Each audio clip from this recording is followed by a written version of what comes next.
130 140 ಗೆದ್ದು ಬಿಟ್ಟಿದೀವಿ ಅಂತ ನಿಮ್ಮ ಅಹಂಕಾರ ಇದೆಯಲ್ಲ, ಇದು ಏನ್ ಶಾಶ್ವತ ಅಲ್ಲ. ಅಲ್ಲೇ ತಮಿಳುನಾಡಿನ ನನ್ ಪಕ್ಷದ ಬಗ್ಗೆ ಚರ್ಚೆ ಮಾಡ್ತೀರಿ, 50 ಸೀಟ್ ಗೆದ್ದಿಲ್ಲ ಅಂತ ಹೇಳಿ, ಇವರು ಮುಖ್ಯಮಂತ್ರಿ ಅಂತ ಹೇಳಿ.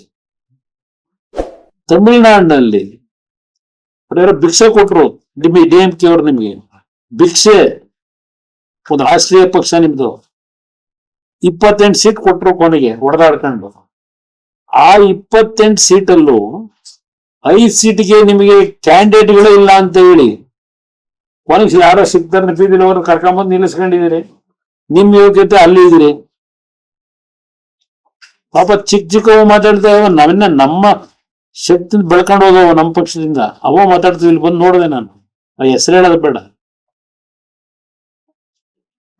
ಇವತ್ತು ಈ ರಾಜ್ಯದಲ್ಲಿ ಜಾತ್ಯತೀತ ಜನತಾದಳ ಕಾರ್ಯಕರ್ತರ ದುಡಿಮೆ ಮೇಲೆ 40 ಸೀಟುಗಳಿಗಾದ್ರೂ ಗೆದ್ದಿದೀವಿ. ನೀವೊಂದು ಕೆಲಸ ಮಾಡಿ, ಬೇರೆ ಒಂದು ರೀಜನಲ್ ಪಾರ್ಟಿ ಮಾಡಿ ಸಿದ್ದರಾಮಯ್ಯ ಕಟ್ಟಿ ನೋಡೋಣ ಎಷ್ಟು ಸೀಟ್ ತಗೋತೀರಿ. ಹಾಗೇನೋ 58 ಸೀಟ್ ತಗೊಂಡಿದ್ದು ಅಂದ್ರಲ್ಲ, ಆ 58 ಸೀಟು ನಿಮ್ಮ ಶಕ್ತಿ ಮೇಲೆ ನಾವು ಗೆದ್ದಿದ್ದಲ್ಲ. ನೀವಿಲ್ದೆ 40 ಸೀಟ್ ಗೆದ್ದಿದ್ದೀವಿ. ಕುಟುಂಬ ರಾಜಕಾರಣ ಅಂತ ಈಗ ಮಾತಾಡ್ತೀರಿ.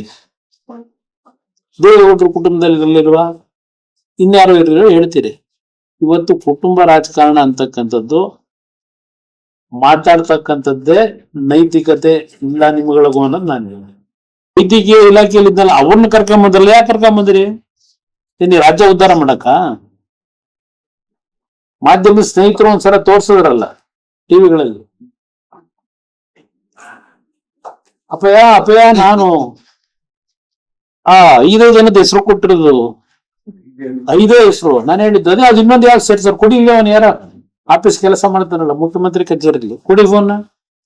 ನಾನೆಲ್ಲಿ ಹೇಳಿದ್ದೆ, ನಾನು ಕೊಟ್ಟಿರೋದೇ 5 ಅಂತ ಹೇಳಿದ್ರಲ್ಲ, ಅದಕ್ಕೆ ಮತ್ತೆ ಸೃಷ್ಟಿ ಮಾಡಿದ್ರು ದಾಖಲೆ. ಅದು CSR ಫಂಡ್ ಕೊಡಕ್ಕೆ ಅಂತ ಹೇಳಿ ಇಂಥ ರಾಜಕೀಯ ಮಾಡೋದಿಕ್ಕೆ ನಿಮ್ ಮಗನ್ ಕರ್ಕೊಂಡ್ ಬಂದಿದ್ದೀರಿ. ನಿಮ್ದೇನು ಕುಟುಂಬ ರಾಜಕೀಯ ಅಲ್ವಾ?